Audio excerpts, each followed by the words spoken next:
Next stop, Orgy Town.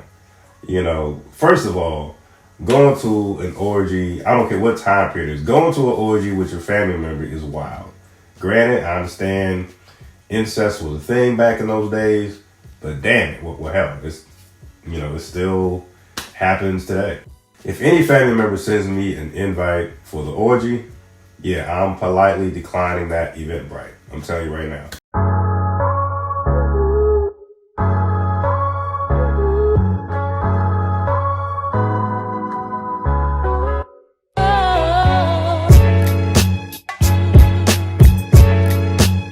Hey, what's going on, folks? Another episode of Just My Opinion with Ryan. I'm yours truly, Ryan. If you see the pop-up, please do me a favor and hit that subscribe button. It would do me a huge favor.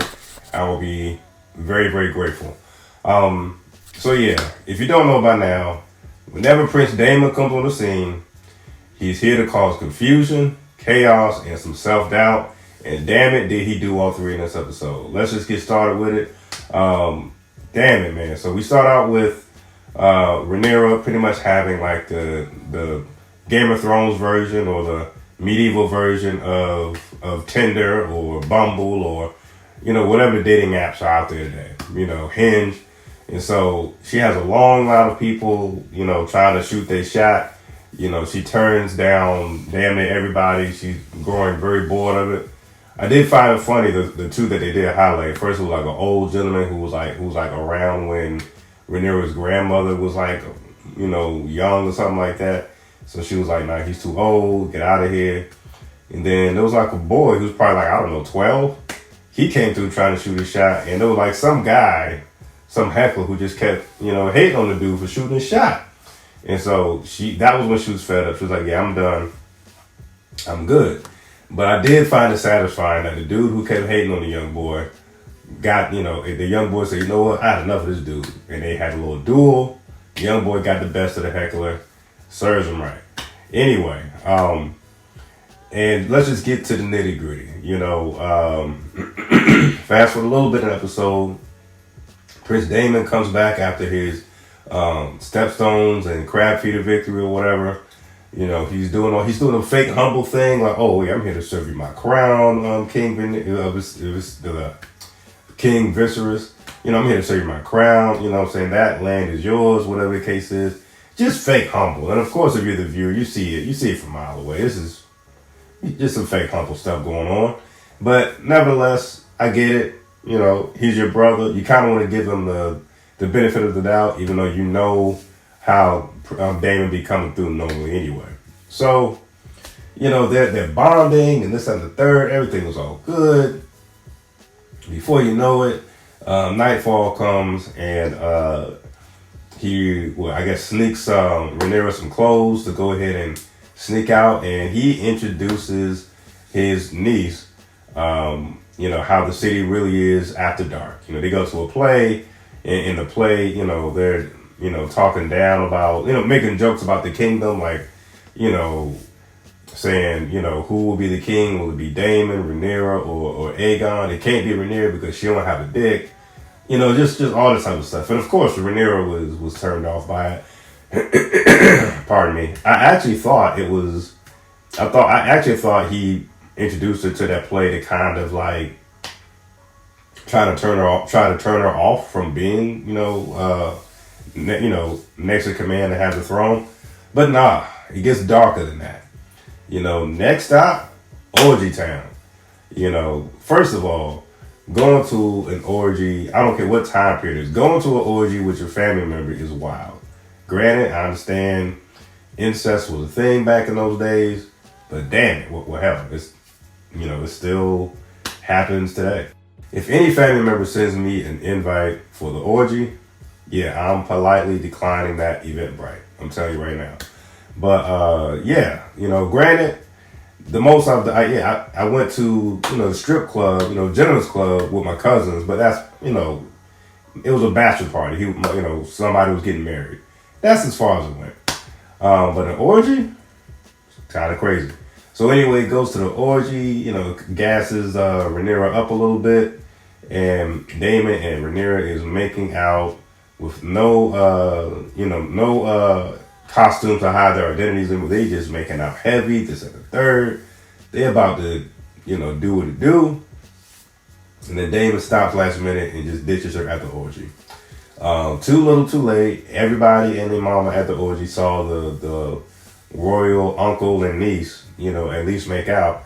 But, it's kind of like some TMZ shit back in the day. It was like, guess who we spotted at the orgy having sex? Because if you're at the orgy, of course you're having sex. Who would think that, who would just assume that they stopped at making out?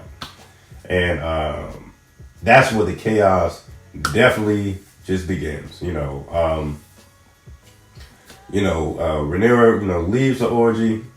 Even though she didn't have to, go all the way with Daemon, she was still feeling in the type of a mood. And who you know it, Sir Kirsten Cole is available. And hey, it's a cold world. And I ain't talking about Dreamville. They go ahead and they do their thing, And the next morning, that's when the confusion and the self-doubt, all that other shit comes out. Otto Hightower, he has some, he got eyes everywhere, especially if it has anything to do with the kingdom, of course. He definitely brings that bad news to the, to Viserys. And of course, Viserys is, doubting Otto and all that type of stuff. And this is where all that confusion and self-doubt comes from. It's like, it was just a whole slew of he said, she said from that point on in that episode. Viserys gets word from Otto. Viserys confronts, who was the first? Viserys confronts Daemon about it. Daemon kind of plays into it. Confronts Rhaenyra about it. She denies, going all the way and all the type of stuff with Daemon. Shit, Alicent was the first person to tell Rhaenyra about it. Rhaenyra is denied all the way through, and I don't blame her. Even though she seemed like she was ready and willing to go all the way. Daemon just kind of just planted that confusion bomb and left the scene. That's all we got. And because of all this wild shit, it's just chaos has happened. Viserys has fucked around and fired Otto Hightower from being, in command or whatnot. He's kind of doubting if Alicent, love for Viserys is even real. He felt like that was calculated all of a sudden. All this self-doubt is now coming. In terms of Rhaenyra, she's just like, Viserys is like, look, you're going to marry Sir Lenore, the son of Corlys now, the sea snake. And it's just a whole shit show now. Thanks to who? Yours truly, Prince Daemon. And I did find it wild, just to rewind just a little bit, how, two things, actually. There was one part that was, kind of made me look at Daemon a little sideways. Daemon might be a little racist. He was talking about his wife and, labeling her the bronze bitch. I was like, hey, slow down now. If they end up showing his wife, it don't matter what race she is. That just came off very racist, so very wild, you know what I'm saying? So, but also, I did find it interesting about the comparison between marriage being your duty, and then once you get married, you can do your thing anyway, And then they actually was doing the cutaway to Alicent laying there like a bump on the log, uninterested, not excited at all, while Viserys is pumping away, kind of proving, at least in that time period, kind of proving Daemon's point. Marriage is more so of a duty than necessarily love. Kind of married for a political game back then, But yeah, man, all that was wild. Not sure if Alicent. Not sure if Rhaenyra is even pregnant or not, but damn it, man, it is going.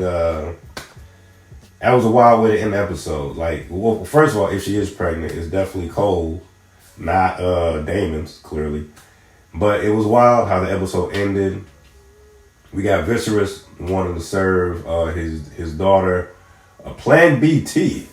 That's one way I could put it. It was a Plan BT. And so, sheesh. That's what Daemon role is. I'm here to create chaos, confusion, and some self-doubt in this bitch. All because he wants to get the throne. And also, even when he was confronted by Viserys, when Daemon was confronted by Viserys, he even told him, like, yo, you might as well just let me marry Rhaenyra, man. I'll hold it down. So, yeah, Daemon is calculated and ready to do whatever for that throne. Clear as day. I'm looking forward to it. It's actually, in my opinion, kind of picking up. I thought it would have been a lot more, blood and guts, other than just the quick battle at the Stepstone. Not quick, it was 3 years. Other than the Stepstone battle, I thought I was going to see a lot more, violence, I suppose. But I'm still in it. I'm still holding on to it. This episode was pretty juicy. Definitely some Jerry Springer vibes, clearly. And, let's see where we go. Love it or hate it, folks. These are just my opinion. Peace.